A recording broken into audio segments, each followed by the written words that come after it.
Iowa Hoops gets throttled once again, this time at the hands of USC. A terrible effort on the defensive end. Some things never change. Today, Locked On Hawkeyes.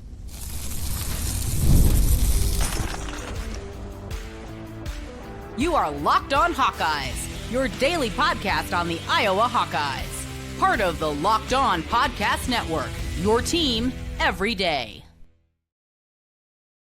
Hey, welcome in. I'm Trent Condon, and this is the Locked On Hawkeyes podcast. Thanks for making Locked On Hawkeyes your first listen every day. We're available wherever you find podcasts. You can also watch us on YouTube. If you're watching on YouTube, hit subscribe. Just takes you a moment and helps us get in front of more Hawkeye fans. Well, that was another dreadful effort as Iowa Hoops falls 99-89 at the hands of USC. Iowa goes out to the West Coast needing at minimum a split. And boy, if they could get a sweep. Well, that is off the table now as Iowa gets drubbed by USC. Came back in the second half. And as we look at this game, it's more of the same. And we're going to get into some big picture stuff. John Bowenkamp's going to join us a little bit later on from the Associated Press. We'll talk with him a little bit and provide a little different perspective on things, certainly than I do, and my thoughts on kind of the future of Iowa basketball. Plus, we'll get ready for Thursday night's matchup as the Iowa women in a very desperate spot against Nebraska. We'll talk about that matchup a little bit more. But let's go back to what we saw on Tuesday night against USC, the road trip, a USC team that had been terribly inconsistent. Now, the last time out, USC played incredibly well. Against Illinois, they went on the road, they got the victory, and maybe that was what they needed to ignite them. A lot of new faces, Musselman coming in, a guy that has won everywhere that he has been. He has been a big-time winner at Nevada, been all over the place, and has done a really nice job. But that win against Illinois, you had to put the caveat on there. They did it without Jakasonis, their talented freshman. And so I don't want to say it was fool's gold, but I kind of felt it was. Anyway, USC, though, what we knew they were going to be, right? Team with great athletes, team that is incredibly physically talented, and probably was going to beat Iowa on the glass. However, they didn't shoot it very well. This is a team that Iowa could probably quicken the pace against. And if they were able to do that, they were going to have a chance to win the game. And in a game where you score 89 points in the Big Ten, you should win a majority of those games. But they can't. And they can't because of the inability to get stops on the defensive end, time in and time out. And this one, a USC team that came in shooting 31% from behind the arc, averaged 6 3-pointers a game. They're on fire. I mean, they're doing everything that they want in this game. USC finishes the game. A team, frankly, is a terrible 3-point shooting team. 10 of 15 from behind the arc. 67%. They shoot 64% from the field. 37 of 57 from the field. They missed 10 free throws, and that kept Iowa in the game. They out-rebound the Hawkeyes by 17. Double them up in offensive rebounds, have more assists. It's just everything was going their way. They were able to do whatever they want. And as Iowa was able to get back in it in the second half, they battle, they get it back to 5. And I guess that's the one positive that you take away from just this hideous effort is they didn't quit. That's one thing you do get with Fran McCaffrey's teams. Sometimes they get beat. Sometimes teams get hot. Well, a lot of teams get hot against them and make a bunch of shots. However, they don't give up. You go back to the miraculous win against Michigan State with Fran staring down the official on the sideline, those kind of things. His teams don't quit. So give him credit there. We do. And as we look at this big picture, and we'll get to that because that's an important part of this. I think that's something that you have to put on the positive side of Fran McCaffrey coach teams. Peyton Sanford, once again, really good in the second half. They need 2 halves out of them. This team just isn't good enough, even against a very average USC team, to go on the road and not have Peyton Sanford play well for the whole game as they tug themselves a big hole. Freeman was good again. He's been really solid on the offensive end of the floor. I thought he ran the floor well, looked a little more springy, a little more bounce to him. 23 and 6 for him. Josh Dix, 13 points, not real aggressive. 5 of 10 from the floor. Need him taking probably 15 to 18 shots a game. He's just that talented offensively. Drew Thelwell, love him. Absolutely love the dude. I mean, you talk about a guy that never gives up. He's out there. He's fighting. He's grinding. He's trying to play as physical as possible. He's doing everything you want. It was so weird, too. When Iowa finally gets back into the game, suddenly it gets all ticky-tacky from the officials. I hated that. I really did. And it doesn't matter. It just felt like, all right, we've seen enough. We're going to start whistling everything. And it was both ways. It wasn't just against Iowa or anything like that. It's not to say that Iowa lost the game because of the officiating, because that's not right. They lost the game because of their inability to play defense. However, the flow of the game really changed there with about 6 minutes left. They started to call every touch foul, every hand check, and I didn't like the way certainly the game was officiated. And because of the way that Thelwell was playing, Brock Harding, he was on the bench a lot, only played 24 minutes of the game. They went with the lineup of Thelwell, Dix, Peyton Sanford, Owen Freeman, and Price Sanford out there a whole lot. I thought Dembali came in there, kind of played his role. Didn't play a ton, just 9 minutes. I liked what we saw out of Seydou Traore. And I think those minutes need to build. Just 7 minutes from him. He was active when he was in there. He looked engaged. He was able to get to the foul line, knock down his free throws. He's a different kind of physical player than what Iowa has. And when they go small, and they have plenty this year, he's a guy I think that needs to get more minutes and needs to continue to build. He's looking much better overall than what we've seen in the past. So that's one that I put out there. Definitely need to see more Seydou Traore. Big picture, though, is Iowa can't get it done. And this is where the frustration lies, because Fran McCaffrey is a fine basketball coach. Fran McCaffrey plays an exciting brand. Fran McCaffrey brought this program back to what they were in the 90s. Not the 80s, old timers, what they were in the 90s. Make the tournament more times than not. Maybe win a game in the tournament, but that's it.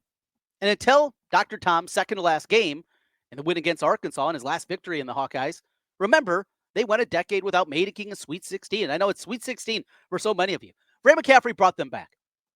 But has he hit the ceiling? It feels like he has. This program's not going to elevate.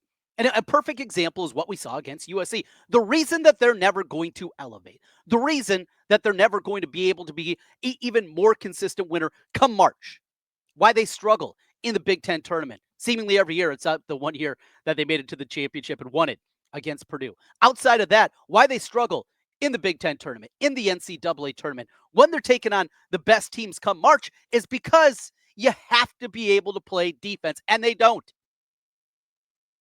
Great offensive team, year after year. It is a thing of beauty. It doesn't matter the parts. It doesn't matter the skill set. Fran McCaffrey is going to have his team playing high-level, elite-level offense every single year. They could take you, me, and 3 guys from the YMCA, and he can put them out there and make us play a good brand of offensive basketball. Now, we look terrible defensively, but he could do that. That's what he does. And as we've seen this, and again, we're going big picture here. I don't believe that the next coach is going to have more Big Ten success than Fran McCaffrey has had. When you look at the win-loss record, you look at the finishes in the Big Ten year after year, it is consistently in the top half of the league seemingly every single year. And he's done that with a budget that's much different than their brethren. That's to be commended. But the fan base is checked out. And here's the reason I think that this fan base has checked out. Why people, for the most part, have given up on the Fran McCaffrey era. It's not the lack of Sweet 16s. It's the inability to evolve. Look, I know there's plenty of you out there that are out on Kirk Ferentz. Games passed him by. But Kirk Ferentz, during his 26 years, he has evolved. He has changed. You go back to 2015, the fake field goal that they ran, the excitement that was built, and it was Kirk 3.0, or New Kirk, I think was the t-shirt that Raygon came up with, right? New Kirk. My wife had that t-shirt, maybe still does. Because he has evolved. Yes, he's still a little more old school, I know, than a lot of you want. But there has been an evolution. And we just saw it this year with Tim Lester.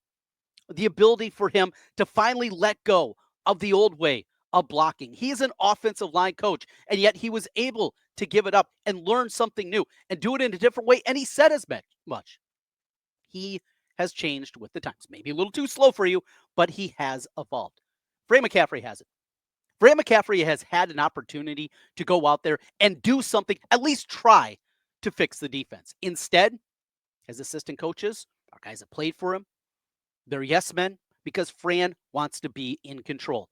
Fran is not willing to do things outside of his comfort zone. And it's worked incredibly well. We have to remember that part of it too. This guy wins a ton of games. They make the tournament more times than not, and that's good for Iowa basketball. However, to get to that next level, to do something a little bit different, to get out of your comfort zone at 65 years old, Fran McCaffrey is not willing to do it. It's why the rebounding year after year is a problem. It's why the defense year after year is awful. I brought up the example a ton, what Michigan did with John Beilein, right? They went out there, they did something different. John Beilein went out, got Luke Yachich, whatever that guy's name was, who's now at Northern Illinois. He went out there, though, and got a defensive guru, a guy that was considered somebody elite at teaching defense. He did that, a defensive coordinator. And within a year, they're playing in the national championship game. They went from a program that was really good, made the tournament, but that was about it, and went there. And yes, Trey Burke helped, and the guys that they had, that absolutely helps too. That goes with it. However, he did something. And what we've seen from Fran, he's not willing to do something different. Now, I'm frustrated. I'm disappointed. I'm down. Let's bring in John Bowenkamp. He's on the beat. He's there every week at Carver-Hawkeye Arena for the home games. He will bring a different kind of perspective. We'll talk with John Bowenkamp a little bit about that. Plus, get ready for the matchup Iowa-Nebraska women's basketball. It is an incredibly important game for the women's team as they continue Big Ten play and 3 consecutive losses, something unheard of here recently for Iowa women's hoops. John Bowenkamp joins us next as we continue Locked On Hawkeyes. Today's episode of Locked On Hawkeyes is brought to you by Wayfair. After the holiday hustle, there's nothing like giving your home a little TLC. I always find decluttering and refreshing my home helps get back into the routine. Whether you're tidying up, cleaning out, or just want to give your space a new look to start the year, Wayfair has everything you need, all within your budget. So we're putting everything away, getting everything set up. Mentioned earlier this week, got a couple new TVs for the basement. So we got the multi-TV setup. Appreciate my wife for doing that. But now, going to need a new couch for down here, right? Want to get a nice sectional, and Wayfair has that. Even larger items, free and hassle-free delivery for those big items. Something for every home. They got you covered with Wayfair. Give your home the refresh it needs with Wayfair. Head to wayfair.com right now. That's WAYFAIR.com. Wayfair. Every style, every home.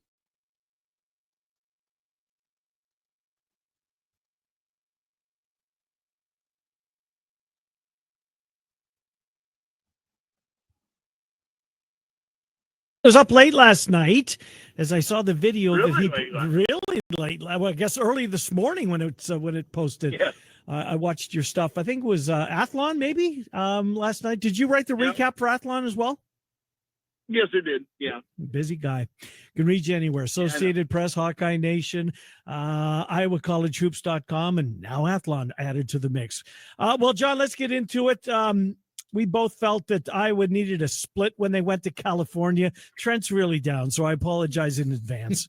He's down. It's over. It's over is what he's saying. No, I can't. Okay, anyway. But I'm not sure you can go with they'll be fine. I hope that they're going to be fine, but we shall see. So what did you see last night, John? Another night where defense was optional? Now, I will say this. I missed part of the first half because I was covering high school basketball last night. But from what I saw, it was a similar thing to some of these road games where they get off to a slow start, especially defensively, really a slow start in rebounding, and it put them behind. And I mean, they played much better in the second half, but when you can't dig a hole like that in the road, not on the Big Ten. And so it just felt like all these other road games that are the other couple of road games they've played this year where they just didn't get off to a good start. They struggle on the defensive end. They struggle rebounding. Nothing has changed. And that was kind of my big point at the top of the show, John, is we've seen Kirk Ferentz evolve. He has changed. He has adapted in the changing landscape. Fran McCaffrey hasn't. His unwillingness to go out and find a defensive coach, to do things differently on the defensive end of the floor, to do things different in terms of the kind of guys that are recruiting, though maybe that is finally changing at this point. The fan base is checked out. I saw it firsthand last night with a bunch of people going to bed. Seen enough. Yeah. People that would never miss an Iowa basketball game, even a late one, and they were checked out last night. I don't think that they can dig themselves out of this hole. I don't think a run to a Sweet 16, even if they were a tournament team, would be enough. Big picture, what do you think of this program? I guess I don't see the big catastrophe that some people do, like you. But John, there's 7,000 people at Carver-Hawkeye. But let me ask you this, and this, I mean, and I've tried to ask this question. Given, I mean, all the circumstances of the program, I mean, you're recruiting talented players, you're putting players in the NBA, kids are graduating, you don't have any trouble off the court, you know, guys aren't getting arrested. What are your realistic expectations for this program in the current system of college sport and in the current system of an 18-team, 20-game Big Ten? And that's the question that I think everybody has to answer at this point when you look at the future of this program. And I mean, there's going to be changes coming at some point. I mean, Fran has been there a while now. He is. How old is he? I'm not quite sure. 61. I always lose track of it. Okay, I always lose track of everybody's ages. His last son is going to be playing basketball at Butler, where his other son coaches. You know, how much longer 65. does he want to do this? Yeah. So how much longer does he want to do this? That's the question, really. I mean, because you just can't. I mean, like I said, this is a program that's been to a postseason tournament since 2018. If you want to count the 2020 year when they should have been to the NCAA tournament, if it had been played, they would have been. So there's been long post. I mean, they've been to the postseason. So the question becomes, what is the realistic expectation for this program right now? And, you know, I mean, I don't know who you bring in as a coach that's going to magically make fans appear. Well, and that's kind of a big problem, though, John. As I look at it, is I don't think the next coach is going to be more successful than Fran McCaffrey. When you talk about big picture, right? It's probably not going to happen, but it's just the fan base is checked out. And I don't know financially. I mean, can Iowa continue to go through this where, I mean, we're talking about tickets sold is half full, and then there's another 2,000, 3,000, 4,000 that bought tickets that aren't even there. I just don't know financially if this is something that continues, or with all the TV money, it'll just be fine. Well, I think that right now that's all the athletic departments look at is the TV money, and whatever ticket money they bring in is fine. I mean, let's be honest. Everything right now with college basketball is related to TV money. Mm-hmm. You know, Iowa's playing basketball games on Tuesday nights and Friday nights here in a couple weeks. You know, they've got another one of those Tuesday night, Friday night deals. They played a Saturday night game the other night, which used to be commonplace, now really rare, you know. And so, like I said, I don't know what I mean, when people always say, changes need to be made, okay, fine. But in this current climate, what is the realistic expectation for this program? And I don't get a lot of answers sometimes because I don't think anybody knows. And like I said, I think that the changes will come here in the next couple of years, maybe at the end of this year, maybe at the end of next year, who knows? But I think it's coming. And I think it will be Fran's decision on what he wants to do, because everybody's like, oh, you need to make a change. We've been down that road, you know. We're not that far, and we know where that went. So sometimes there's to be careful what you wish for on this. So I don't know. Like I said, what's the realistic expectation? That's the biggest question that I think everybody needs to answer moving forward with this program, and including the people that are there now. What can you do in this current climate to make a winning team? Yeah, he'll be 66 years old in May, as you mentioned. His youngest son is going to be playing in Indiana, where his middle son plays, where his oldest son coaches. You know, you can connect those dots. What was the positive from the game? Let's change this around a little bit. Instead of the gloom and doom that's on the other side. Nice. I like the contrast with the black and the red. That looked good. Okay. What else, John? What was the positive? Freeman? I really, what's that? Oh, Owen Freeman was just super last night. When you looked at his numbers, you know, one time when I got home from the game I was covering, and I was kind of trying to update myself, and he was 9 of 10 from the field, and you know was really active inside, and that's where he, I think, really needs to be on a consistent basis, that kind of player, and he's getting there, I think. Peyton Sanford was really good in the second half. He's got to get off to some better starts, I think, for them. Josh Dix didn't have a good start last night, finished well. Drew Thelwell is my favorite player on this team right now. I mean, I just like the way this kid plays. I like his attitude. And as an OVC guy, I like how, how he's adapted to playing in the Big Ten. So I really like him. And that's why, I look at the talent, and I've said this before about a certain other team that wins the World Series. Buys World Series.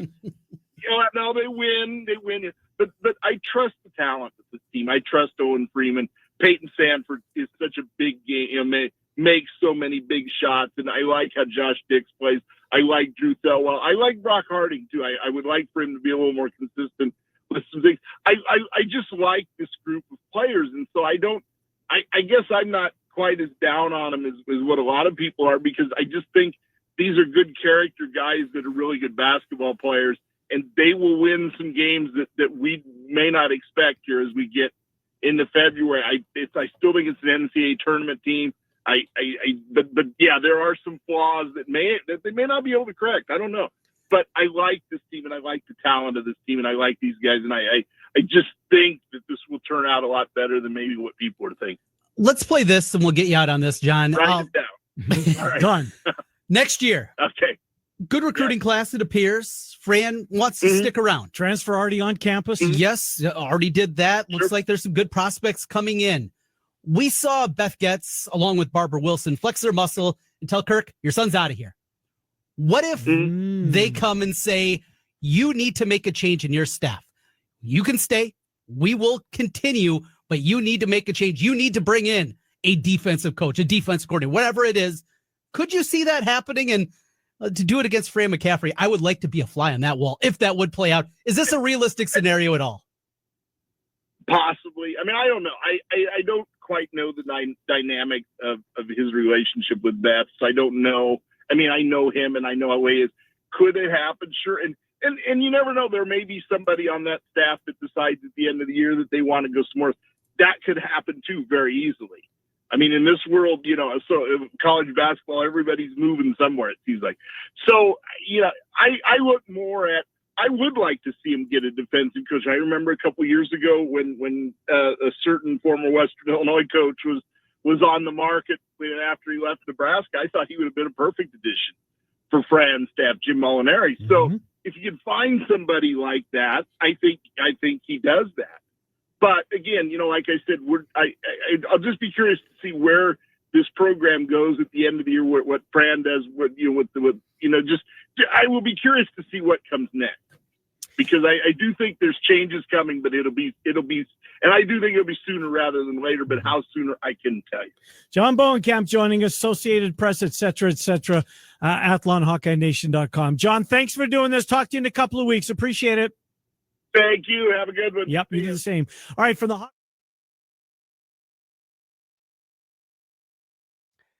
Today's episode of Locked On Hawkeyes is brought to you by Rocket Money. Did Rocket Money help you find any subscriptions you forgot about or you're paying for twice? It happened with me. I had a few subscriptions. I completely forgot about them. Didn't realize I was paying for them. And Rocket Money made it easy to track them all down. It's like having a personal assistant for your finances. Rocket Money is a personal finance app that helps you find and cancel your unwanted subscriptions. It also monitors your spending and helps lower your bills so you can grow your savings. It brings everything together all in one place, whether it's subscriptions, your spending habits, or even the goals you want to hit this year. Rocket Money has over 5 million users and saved a total of $500 million in canceled subscriptions, saving members up to $740 a year when using all the app's premium features. I love the subscription tracker. I use it to cancel 2 different services I had completely forgot about, and the goals feature, been able to set money aside for a little vacation with the family. No more stressing out about budgeting every month. Cancel your unwanted subscriptions and reach your financial goals faster with Rocket Money. Go to rocketmoney.com/lockedon today. That's rocketmoney.com/lockedon. rocketmoney.com/lockedon.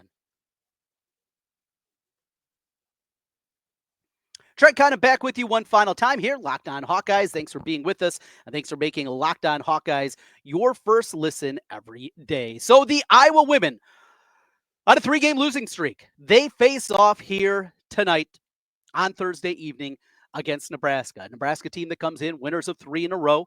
Now, they're not overly impressive wins, beating Penn State, going on the road to beat Rutgers. The one in the middle, the win against Michigan State at home, that was impressive. It's a pretty good Michigan State team, and they were able to get that one there. You look at this Nebraska team, they're built a little bit differently than they've been in the past years. Maybe not the same kind of top-end talent, but a really consistent team. Against the top-end teams, the USCs, UCLAs, they have struggled, but this is a good squad. Iowa currently is 34th in the net ranking. Nebraska's right behind them at number 35. And for the Iowa women, they need to find a way to push those right buttons. And I think there's a lot of people maybe a little bit concerned about Jan Jensen in year number 1 of this regime. And we're seeing many of the same problems continue to manifest themselves. The turnovers continue to be an issue, not as large of an issue, but it's still not great. The inability to put this squad together with the youngsters, playing together with the veterans. Lucy Olson came in. So surprised just not to see her out there as much as I anticipated in the game against Indiana, and kind of where that goes from here. This was your stopgap, right? Until the youngsters were ready, before Aaliyah Guyton, coming off that ACL injury, was ready to take over the point guard role. Addie Deal coming in next season. Those kind of players, that's what this is going to be. And you got Lucy Olson sitting over on the sideline. The veterans have not stepped up in the way that you hope. But it's different. It's different for a Falter now playing without the stars that she did the last couple of years, and having the game plan be more arrived around her. Now, Addison O'Grady just hasn't taken that step. And is it time to take the training wheels off of Ava Hayden and give her 25 minutes a game? These are the buttons that Jan Jensen needs to push and needs to figure out. Stremlau has been really good at times. You are excited about her future. It's a group of freshmen that's a really talented group. And you look at these 4 players, you get really excited about what they are and what they're going to be for this program. And this is going to be the new backbone of what Iowa basketball is going to be going forward. However, are they ready for it now? Take the training wheels off. I think it's something that needs to be considered. Need to play with that passion right away. And at home, they can't dig themselves a deficit. Look, the crowd can't do it all, right? And we've seen that a couple of times now against Maryland. And the Maryland loss was not as frustrating because Maryland's really good. Indiana's pretty good. They're okay. Lose at home, though. Whew. I don't know. You lose this one, I think the conversation really starts to change, because after this is the easier part of the schedule for Iowa. It's going to get really difficult coming up here in just a few weeks. So after this game against Nebraska, they go on the road for their West Coast trip, including Oregon and Washington. Both those teams are solid. Both those teams, Oregon on the right side of the bubble right now, Washington a bubble team, probably on the wrong side of it at this point. You get a breather against Northwestern, and then you got USC. That USC matchup with them coming in that are playing incredibly well. You got to go to Minnesota. The Gophers have been a huge surprise. Then the return trip with Nebraska. Rutgers, there's a win. But here's how it finishes up for the Iowa women. At Ohio State, the Buckeyes haven't lost. UCLA comes in. UCLA hasn't lost. You go to Michigan, who's a tournament team, and then you wrap up against Wisconsin. That should be a win. You go through that schedule, and maybe we'll do that. In fact, rapid reaction. After Thursday night, we'll be back with you and get you some thoughts on the matchup against Nebraska. We might go through and kind of W&L this one and put themselves and see what they're going to be. I think this game tonight's going to tell us a lot. And if Iowa does not play well, we're going to have some issues. Some big-time issues. Well, it was a basketball-heavy Locked On Hawkeyes. We got plenty of football stuff to talk about. In fact, we'll do that tomorrow. A lot of your questions and a mailbag edition coming your way. Also on Friday, we got a lot going on. Tom Kakert's going to join us and a whole lot more. Friday night, Iowa men against UCLA. That's coming up. So it's a busy time. We got you covered. Your team every day. That's what we do here on the Locked On Network. Every day on the Hawkeyes, but not just the Hawkeyes. Craig Sheeman doing a great job with Locked On Big Ten. You want to take a look at the 18-team conference? He's got you covered. And your favorite pro teams, NFL, MLB, NHL, NBA, all right there. Locked On Fantasy Sports and a whole lot more, all here on the Locked On Network. Thanks for being with us on Locked On Hawkeyes. We'll talk to you again tomorrow. Go Hawks.